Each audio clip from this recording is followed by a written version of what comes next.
Reducing the burden of oral disease and eliminating oral health inequalities in Europe.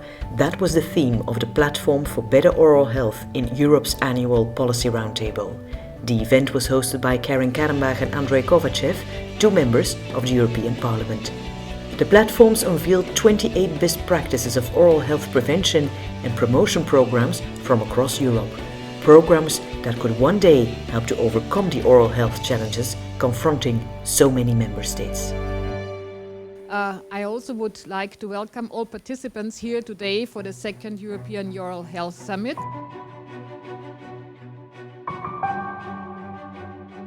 At the first European Oral Health Summit, which I also co-chaired back in 2012, the platform presented figures showing the huge economic impact of oral diseases, potentially reaching as much as 93 billion euros per year.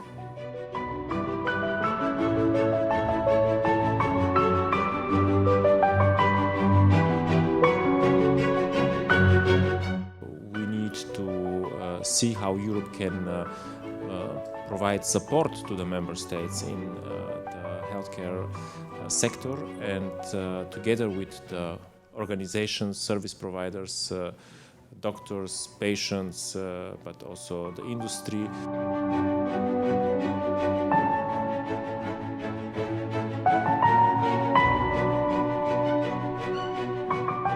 Our aging population is growing, and as they get older, their care dependency increases, and we see that they don't get access anymore to the regular dentist. They grow old with natural teeth, people don't get any dentures anymore. And with the Girodent project, we try to improve access to oral health care by going to the nursing homes and take away all the barriers that they face within regular care.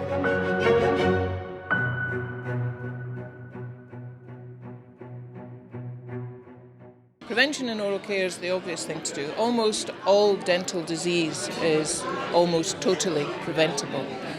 And if we can possibly save the discomfort, the pain, the inconvenience of having to get treatment, of the toothache, of the distress, then that's what we should be doing. EU citizens are key to the oral health challenges. However good professional programmes are, it's the work that the citizen does at home, their oral hygiene practices, which determine how good their oral health is going to be. So it's instituting regular oral hygiene practices, looking after diet, and visiting the dentist regularly. Those would be the things that they can do to ensure that they have good oral health. Well, I do think that the European Parliament and the European institutions can raise awareness. They have to show how much impact oral health, or more or less oral diseases, have on our economy, have on our workforce. So I think we should work on health literacy, we should work on teaching people to take care of their teeth, of their gum, because this will save lives and money. Well, I think industry has a huge role to play in contributing to raising the awareness about the importance of oral health in the minds of consumers, government representatives and other stakeholders in this field. How we do that specifically is working with organisations, dental organisations across Europe. We're delighted to be part of the Platform for Better Oral Health in Europe. And then finally, with sugar-free gum being part of our portfolio, that's a huge way in which we can help make a difference to consumers' everyday oral health.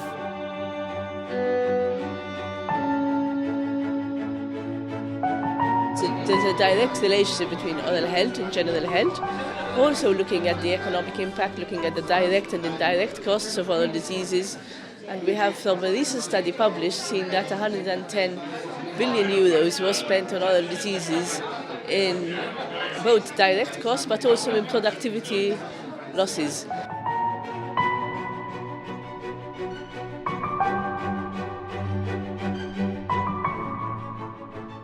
Our ultimate goal is to see there's a joint action on oral health. However, but we'd like to see that there is more integration of the dental community in other joint actions, for example, the joint action on cancer, joint action on nutrition, for there to be an oral health input into that. Much work remains to be done. At the heart of the discussion was the question of what the European Union can or should be doing to help healthcare systems focus more on prevention. Many participants agreed that oral health should be placed in a general health strategy, increasing access to healthcare. All agreed that more must be done to share best practices between member states.